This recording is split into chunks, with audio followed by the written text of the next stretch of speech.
इथेच तर घोळ आहे. आम्ही सांगितलेलं असूनही माणसं शहाणी होत नाहीत, ऐकत नाहीत, कर्मात चुकतात आणि मग आम्ही मदत करावी अशी अपेक्षा करतात. आता पर्याय नसेल तेव्हा आम्ही येतोच की.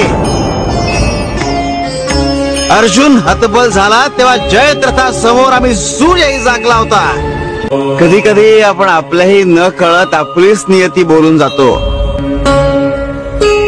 आणि वास्तू तथास्तु म्हणत नेमका तोच क्षण पकडते. म्हणजे स्वामी आजोबा काय म्हणताय तुम्ही? काय शिकलात या ओल्या पापडांकडून? जोपर्यंत आपल्यात ओलावा असतो तोपर्यंत आपण टिकून राहतो, पण ज्या क्षणी तुमच्यातला ओलावा संपला आणि ताठरपणा आला तुमचे तुकडे पडायला सुरुवात होते.